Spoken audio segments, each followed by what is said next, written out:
Nuestro trabajo tiene como título Representaciones femeninas, desde los cuentos del folclore hasta las adaptaciones de Disney. Lo que vamos a ver en estos 7 minutos breves será pues estos 3 puntos principales: los cuentos del folclore, la tradición oral, los cuentos del folclore y lo que supuso la llegada de la imprenta, y cómo las adaptaciones de la compañía cinematográfica Disney pues también, sin lugar a dudas, han influido en estos cuentos y en la visión de los roles de género dentro de la educación literaria. Los cuentos del folclore son cuentos de tradición oral, lo cual significa pues, que iban evolucionando muchísimo por cómo se iban contando, ¿no?, de unos juglares a otros, de unos pueblos a otros.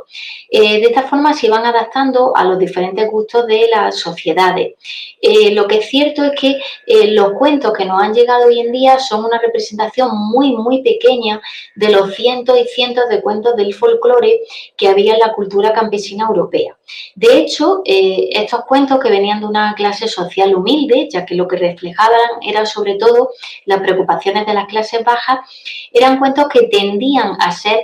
subversivos y hasta cierto punto fueron una gran avanzadilla en temas de feminismo. Muchos de los cuentos representaban a la mujer en actitudes muy pasivas, es verdad, pero para cada cuento en el que había una mujer en esta situación pasiva había un equivalente masculino, como ocurre en El Príncipe Encantado o en El Príncipe Durmiente. Estos cuentos mostraban una sociedad en la que las mujeres eran tan competentes y tan activas como los hombres, lo cual nos cabe entonces cuestionarnos si esto era así, por qué las corrientes feministas han mostrado o analizado los cuentos de hadas como cuentos sexistas que intentan convencer a la niña de que sean amables, obedientes, pasivas, domésticas, mientras que esperan a su príncipe azul. Bueno, pues esto ocurre por 2 motivos principales. Por un lado, por la llegada de la imprenta, porque al fijarse estos cuentos en su versión escrita, se han fijado únicamente unos cuantos, se hizo una selección muy secada y no son, ni mucho menos, representativos del folclore europeo. De hecho, los más subversivos y feministas son cuentos que desaparecieron y no quedaron, en este caso, por escrito. Otro motivo es que los cuentos que más se han popularizado en este sentido han sido sobre todo los que se han hecho más conocidos a través de Disney, de la compañía de Disney, pero de eso hablaremos un poco más adelante. Los cuentos del folclore, cuando llega la imprenta, ¿no?, y conforme el tiempo avanza con los siglos XVII, XVIII, XIX, los personajes femeninos se convierten en personajes pasivos y delegados completamente a tareas domésticas. Prima sobre todo el aspecto físico del personaje femenino, y los personajes masculinos, por su parte, se convierten en activos y poderosos y por lo tanto en los héroes, ¿no?, de los cuentos. Esto se fija además y se perpetúa en el tiempo, permanece en el tiempo con los cuentos de Mamá Ganso, con Perrault, los cuentos para la infancia y el hogar de los hermanos Grimm, y los cuentos nuevos, en este caso de Andersen, ¿no? Pues ellos, estos escritores y esta selección de cuentos hizo, ¿no?, que se mantuviese ese tipo de literatura con ese rol tan arraigado en el personaje femenino. Las adaptaciones de Disney de muchos de estos cuentos pues permitieron también mantener, ¿no?, este tipo de rol en la mujer.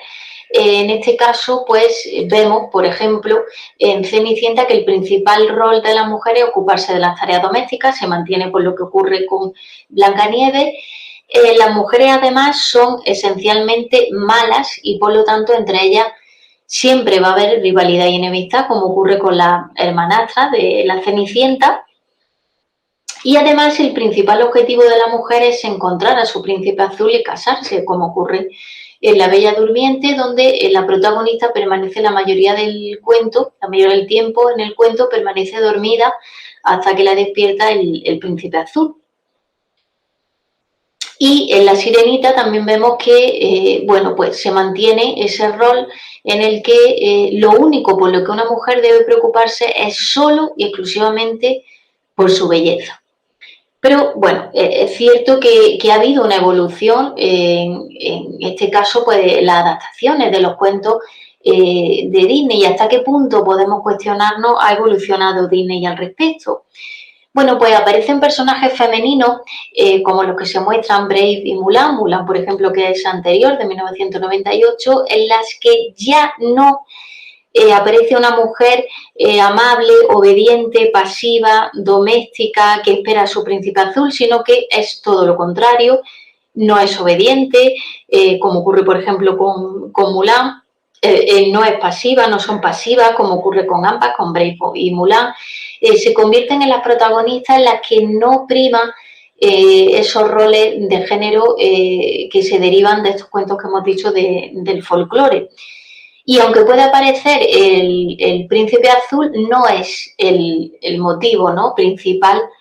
o la meta principal de la historia. Sí que es cierto que siguen manteniendo una característica principal que es la belleza, ¿no? Es verdad que comienzan a variar los rasgos femeninos, pero se mantienen siempre personajes bellos, ¿no?, y hermosos. Lógicamente, bueno, pues esa evolución se muestra más bien en el rol que poseen estos personajes. También lo podemos ver, por ejemplo, en Pocahontas o en Moana, más reciente, 2016. Bueno, con este trabajo lo que pretendemos transmitir sobre todo es que hay que aprender a ser crítico con las representaciones de género en la literatura y en el cine. Sobre todo, una tarea fundamental que los docentes en el centro escolar han de realizar porque es fundamental la literatura y el consumo de cine, de series de televisión, de literatura infantil y juvenil, van a fijar o van a ser muy importantes